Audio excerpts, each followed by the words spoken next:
और जिस तरह से हर जगह अभी स्वतंत्रता दिवस ऐसा लगता है इवेंट बन गया। जिस स्वतंत्रता दिवस के दिन हमें अपने वीर महापुरुषों को याद करना चाहिए, वह बस एक इवेंट जैसा लगता है जहां बस जाना है, झंडा फहराना है, मिठाई खाना है, घर आ जाना है। लेकिन ये स्वतंत्रता कितना तपस्या के बाद मिला, इसका चर्चा कम होते हुए नज़र आता है, जिसे अपने जो नौजवान है, जो युवा पीढ़ी है, उसको बताना और समझाना बहुत ज़रूरी है। क्योंकि स्वतंत्रता इतना आसानी से हमें नहीं मिला। हम लोग हजारों साल तक गुलामी की जंजीरों में जकड़े हुए थे। जिस गुलामी की जंजीर को तोड़ने के लिए न जाने कितने माओं ने अपने बेटे को कुर्बान कर दिया। उसी में से एक थे भगत सिंह, 23 साल के नौजवान, जिन्होंने आज़ादी को कुछ इस कदर तक अपने दिलो दिमाग में उतारा कि वो 23 साल की उम्र में अंग्रेज़ों से टकराने के लिए दिल्ली पहुंच गए और अंग्रेज़ों को, गूंगी बहरी सरकार को सुनाने के लिए उन्होंने बम फेंका, जिसके बाद से 23 मार्च 1931 को लाहौर सेंट्रल जेल में भगत सिंह जी को फांसी दे दी गई। जो भगत सिंह हमेशा क्रांति का सबसे बड़ा प्रतीक बने, जो लाला लाजपत राय, जिन्होंने साइमन कमीशन का विरोध करते हुए अंग्रेज़ों की लाठी कुछ इस कदर उनके शरीर पे बरसी कि वो भी अपना इस आज़ादी की लड़ाई में प्राण त्याग दिए। तो वहीं लॉर्ड माउंटबेटन, जो भारत का बंटवारा किया और भारत को, जो अखंड भारत था, उसका 2 टुकड़ा करने में अहम योगदान निभाया, जो आज हम लोग दूसरा देश के रूप में पाकिस्तान देखते हैं, जो कभी भारत का ही हिस्सा हुआ करता था। ये आज़ादी तो हमें मिली, लेकिन आज़ादी के साथ बंटवारे का भी जख्म भारत के दिलों पर आज भी ताज़ा नज़र आता है। जिस तरह से जालियांवाला बाग हत्याकांड हुआ, जहां निहत्थे लोगों पे जिस तरह से जनरल डायर ने गोलियां बरसाने का आदेश दिया और जिसमें हजारों की तादाद में लोग मारे गए। अंग्रेज़ों ने भारत पे जुल्म सितम का सबसे बड़ा इतिहास लिखा, तो वहीं जो बाहरी आक्रांता आए वो भी भारत को नोचे और लूटे, जिसका नतीजा हुआ कि भारत का सोने का चिड़िया दिन प्रतिदिन इस आक्रांताओं के वजह से कंगाल होता गया। लेकिन भारत माँ के जो सपूत थे वो पीछे नहीं हटने वाले थे। भारत माँ के लिए लड़े और इसमें महिलाएं भी अहम योगदान निभाई, चाहे रानी लक्ष्मीबाई हुई, चाहे और भी महिलाएं जो वीरांगनाएं हमारे देश की आज़ादी में अहम भूमिका निभाई। तब जाकर हम लोग एक स्वतंत्र राष्ट्र बने। और उस आंदोलन को भी हम लोग कैसे भूल सकते हैं, जो आंदोलन महात्मा गांधी ने 1942 में भारत छोड़ो का नारा दिया, जिस पे पूरा भारत एकजुट हुआ और अंग्रेज़ों को भारत से जाने पर मजबूर किया। लेकिन अंग्रेज़ तो भारत से चले गए, लेकिन भारत का बंटवारा भी कर डाले, जिसका नतीजा हुआ कि हम लोग 2 देश बने, एक पाकिस्तान बना और एक इंडिया बना। जो पाकिस्तान कुछ लोगों का सोच था, उससे मैं देश नहीं बोलता। जो लोग डुअल नेचर के थे, जो भारत का भी मलाई खाना चाहते थे और पाकिस्तान का भी मलाई खाना चाहते थे, वैसा ही लोगों का सोच है पाकिस्तान। जो भारत आज़ादी के बाद सबसे बड़ा काम करना था भारत को शिक्षा पे, स्वास्थ्य पे और लोगों का जीवन स्तर बेहतर कैसे हो, लेकिन भारत ने लोगों को इस चीज़ों से अभी तक वंचित रखी है।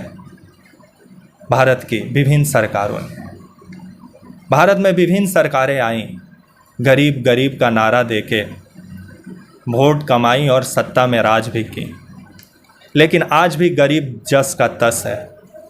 आज भी भारत में किसान 23 रुपया से अधिक नहीं कमा पाता है। जो भारत जय जवान जय किसान से प्रसिद्ध हुआ, उसी देश में हर दिन किसान आत्महत्या कर रहे हैं। तो ये भी सोचने वाली बात है। आज हम लोग चांद पे पहुंचने वाले हैं। आज हमारी महिला जो हैं वो फाइटर प्लेन उड़ा रही हैं, लेकिन उसी देश में किसी राज्य में एक महिलाओं का शोषण भी हो रहा है और महिलाओं को नंगा करके घुमाया भी जा रहा है। ये भी सोचने वाली बात है। हम लोग आगे तो बढ़ रहे हैं, लेकिन कुछ चीज़ें हैं जिसको हम लोग देखना नहीं चाहते हैं, उसे हम लोग नज़रअंदाज कर रहे हैं। जो आज़ादी के बाद हमें काम करना चाहिए था, और हम लोग भी ऐसा लगा कि आज़ादी के बाद हम लोग पूरा आज़ाद हो गए, और आज़ादी के बाद हम लोग जनसंख्या जो भारत की 40 करोड़ थी, वो जनसंख्या कुछ इस कदर बढ़ी कि 76 साल होते होते भारत का जनसंख्या 1.25 करोड़ से भी पार हो गया, जिसके वजह से पूरा सिस्टम चरमरा गया। आज सरकार रोजगार भी देना चाहती है, लेकिन उसके सामने जनसंख्या जैसा दानव सबसे बड़ा मुंह बाए खड़ा नज़र आता है, जिस पे सरकारों को काम करना चाहिए। हमारा स्वास्थ्य व्यवस्था को मजबूत करना चाहिए, ताकि जो आम लोग हैं उनका इलाज हो सके, वो इलाज के अभाव में यूं ही ना मर जाएं। आज बड़ा बड़ा अस्पताल, बड़ा बड़ा हॉस्पिटल नज़र आता है, लेकिन वहाँ पे गरीब का इलाज हो ही नहीं सकता है। और गरीब के लिए जो सरकारी अस्पताल का व्यवस्था किया गया है, उसका तो जो व्यवस्था है वो तो बद से बदतर है, जिस पर हमें ध्यान देने की ज़रूरत है। अगर आने वाला समय में अगर हम अपने देश के लोगों को आज़ादी के बाद अच्छा शिक्षा नहीं मुहैया करा पाए, अच्छा स्वास्थ्य नहीं मुहैया करा पाए, लोगों का जीवन स्तर को बेहतर नहीं कर पाए, तो आज़ादी का क्या मायने था। हम लोग आज़ाद इसीलिए हुए थे कि राजनीति करें, धर्म की राजनीति करें, मजहब की राजनीति करें, कि अपने जीवन को और बेहतर बनाएं, इसलिए आज़ाद हुए थे। इसे देश की जनता को सोचना होगा, समझना होगा। जो हमारे वीर पुरुष जो प्राण न्यौछावर किए भारत माँ की इज्जत और आबरू बचाने के लिए, वो लोग भी काफ़ी उम्मीद लगाकर देख रहे होंगे कि आज हमारा आज़ाद भारत क्या कर रहा है, जहाँ धर्म की राजनीति सबसे ज़्यादा नज़र आती है, जहाँ शिक्षा पर तो कोई राजनेता बात करते हुए नज़र नहीं आते हैं। और जिस तरह से 15 अगस्त हो या 26 जनवरी हो, इसको बस एक इवेंट बना दिया गया है। इस दिन को हमें याद करना चाहिए, और इस दिन हमें लोगों को बताना चाहिए, स्कूल कॉलेज में बच्चों के बीच में एक जागरूकता आनी चाहिए कि आज़ादी हमें कितना मुश्किल से मिला और कितना तपस्या के बाद मिला। ऐसा नहीं हुआ कि आज़ादी हमें बहुत आसानी से मिल गया। कितना माँ का गोद सूना हुआ, कितना बहनों का, भाइयों का लाशें इस भारत ने देखा, तब जाकर ये भारत आज़ाद हुआ। और उस आज़ादी को हम लोग बस इवेंट बना दें तो सही नहीं है।